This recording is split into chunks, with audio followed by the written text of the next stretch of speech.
Welcome back to another episode of the Experts in Fire podcast. I'm your host, Mike Vennard, and with me today is Randy Mowry. Today's episode is Gas Fireplace Solutions for Commercial Spaces. Let's get into it.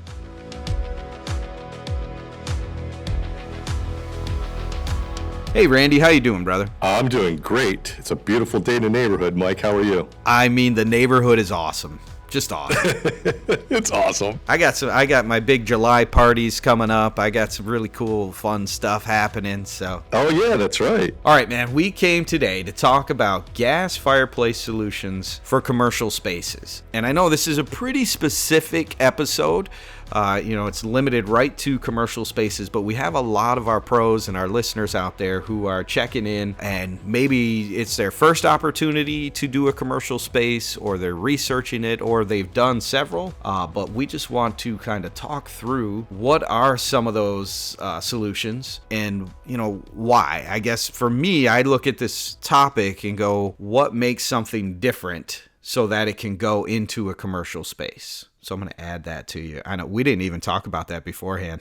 No, and it's a good question. And we could run through the fireplaces. We'll stick, the direct vent fireplaces, Mike, are going to be typically what we're going to use in commercial spaces. And just to touch on what the direct vent is a sealed fireplace system that has a solid glass panel front to it. It's going to have one vent pipe that pulls in fresh air and exhausts the flue gases out. It's not pulling any oxygen within the envelope of that commercial space for the fire itself, Mike, just to kind of quickly describe that unit. And typically, Randy, do those vent fans on them? I'm saying that wrong. What am I trying to say? A power vent. So the fireplaces themselves, and I think we're probably going to get into this. Some of them may have a power vent to vent some of that heat out based on the length of the run or the nature of the fireplace itself. Because there's we'll talk about linear fireplaces. Linear meaning lengthwise. It might be 36 inches all the way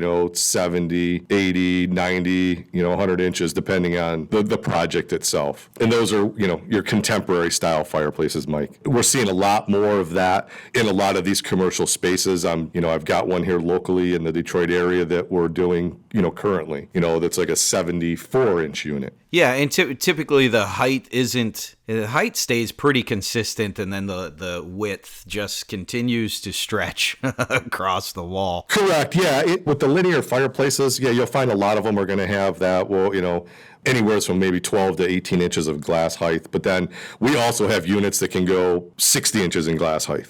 So it's going to really depend on the unit. So that, because with the commercial spaces, the designers, the architects, they're designing them all differently. So we'll have options for them. So you have the contemporary linear style first that are going to have the number of different options. You're going to have your traditional, think of traditional like your square units that we've all seen. Maybe like if it is a cabin style restaurant. I'm not going to name any names, but they want a traditional look, but they want gas because they don't want to burn wood. You can get some sizable direct vent, traditional square with nice, sized logs inside of it as an option as well. Okay, so you can get the standard traditional unit. You can get the linear unit, which has been hot for 10 plus years now. I'm thinking of all the commercial settings I've been in. Can you put something into a corner, like create a cozy nook area? You can, yeah. They actually have corner units. A lot of times you see like a corner unit. I've seen a number of them in different, like Panera Bread places across the country. They do a little corner unit. Maybe it has like a 12 to 18 inch short side and then a 36, 42 inch long side. So those are considered corner because you have a bigger glass in the front, we'll call it, and kind of one that wraps around a left or right corner. And you can get that with the same, your traditional like a log set, or you even have them now that have a little bit more contemporary burner in it, just like a linear ribbon burner that you put fire glass inside of it, no logs. What else can you do in a commercial setting? So commercial, we've also seen quite a few see-throughs, maybe a barrier wall. You just have a center wall of a lobby, and as you walk in, you see the fireplace, and then on the opposite side of that wall maybe is the service desk, depending on what type of property it is. You can see from one room to the other, or the same space from one side to the other. It's called a see-through fireplace. I've seen quite a few of those. And like I said, it's either, just a barrier wall, or even like multifamily little clubhouses. They might put it in like the dining area to a sitting area.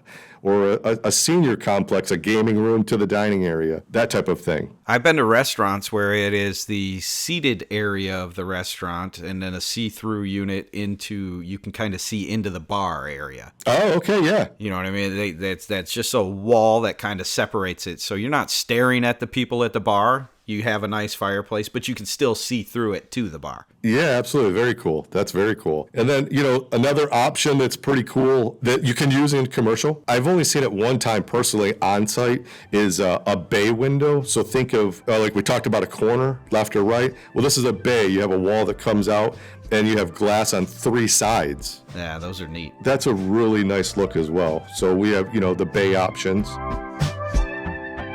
You have fire-related questions, and we have answers. You can email us your questions at podcast@woodlanddirect.com or give us a call at 586-221-3638. We would love to be able to answer them right here on the Experts in Fire podcast.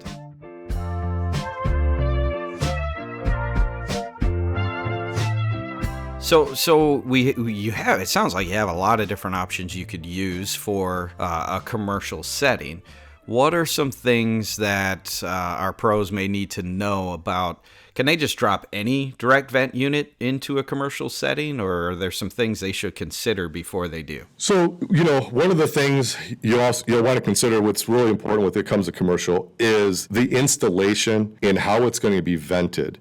You're going to have some limitations on lengths of run with some units versus others. If they want the fireplace mic to have zero heat, they just want the flame look. So there's going to be some options there, and that's kind of where we get into a unit that maybe, even if it has to go vertical or horizontal to the exterior structure, may require a power vent. The limitations in selection is going to be based on the installation part of it, because not all of them maybe be able to do a 50-foot run of venting, we'll say, with several elbows and things like that. So there are some things to consider when it comes to how it's going to be installed. That is a great point, Randy. And we talk about this quite often. It isn't always the look, quote unquote, that you're going to get, but rather the installation is going to dictate what units you can use. And that's going to limit down. So if you're a pro out there and you are working with usually designers or folks like that, I know there are a lot of times the designers are solely basing it off of, I want this look. And then they kind of get stuck with the job of, well, how do I find that now? Well, we have a lot of options. We're always here to help. Randy's always here to help, that's for sure, and does a lot of this type of work. But it really does depend on, how is this thing going to vent? Is there going to be a power vent? And then I think the big one, Randy, and you mentioned it, is do you want heat from it or no heat? Because that's going to determine how often you use the fireplace. We go into restaurants all the time. I mean, we'll travel, we'll go to the builder show, we'll do different things, and we're nerds, all of us. We walk in, we see a fireplace, we're looking at who made it, what brand is it, how's it functioning, all of that kind of stuff. But most of the time, we'll walk into places because they either looked at it as a budgetary piece or the pro didn't understand inside of the installation this important piece. They'll say, yeah, we rarely use it because it just gets too warm. Absolutely. And it's not only about heating the space, the space itself. We're seeing a lot more TVs above these fireplaces in commercial spaces, or monitors above the fireplaces for just showing what the property maybe is doing, or mirrors and pictures in these, big spaces. So something that can discharge or displace the heat, maybe above a fireplace or to the outside, or actually have no heat whatsoever. It is just about having the real fire and having a big presence. Those are some questions that, we want to be able to ask and understand, and the contractors understand with us as well, that this unit is going to work better for what you're looking for, and making sure that happens for them. Absolutely. There are so many things to consider. Gas lines, how the gas is going to get there. Can you get gas there? We've run into that a few times. Right. And then running the venting, especially when you get into these city buildings. I was intrigued when you said earlier that you have a job you're doing in Detroit. Those buildings are so old down there. We've done so much work and so many jobs down there, and to try and find solutions sometimes feels impossible. We get there. Oh, yeah, absolutely. Yeah, absolutely. There's always a product for the application. It just may not always be the one that's called out in the details of that plan. That's why it's always nice, Mike, to be on the front end of the project, whether those jobs are 3 months out or 24 months out. Anytime we can assist and be on the front end is always better, I feel, for the client. Oh, that's a great point, Randy. If you have something that's starting now and you think, well, I won't look into the fireplace until later. And listen, to our pros out there, we understand what we offer is it's just a small piece of a large project, but most large projects are made up of a whole bunch of small pieces, right? Sure. We get it. But if you just have a little foresight, a little bit of conversation beforehand, it's going to save you so much headache. As you go, here, I need to put this small piece in, which is the fireplace.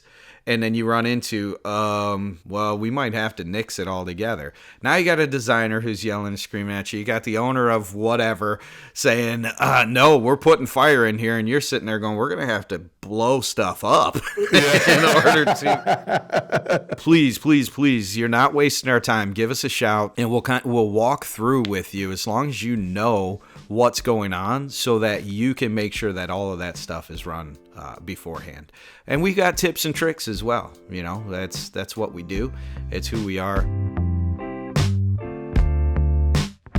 Randy, what else about commercial environments are you looking at that you would want to share? I think that's good. I think that's enough information to assist folks. I'm thinking as I'm talking, and I can't think of anything else as of right now. We can really go deep into a lot of these different things and getting into how people want to operate them and controls and stuff like that. But those are all going to vary based on the units themselves. They're all going to work in like a commercial space, but I think it would just be a longer conversation and too much for a podcast, yeah. I agree.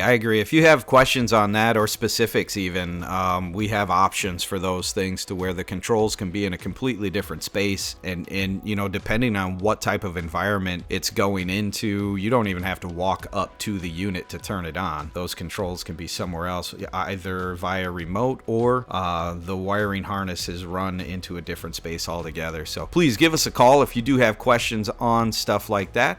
If you've heard anything here today that you specifically want to mention or say you guys are dorks, we're good with that too. We have no issues with that.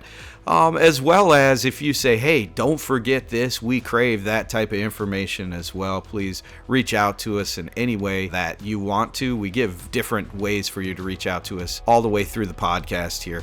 So please, we appreciate you listening. Please reach out. And Randy, as always, brother, it's always good sitting here talking with you. I appreciate you, man. Thank you, bro. Yeah, back at you, Mike. Appreciate it.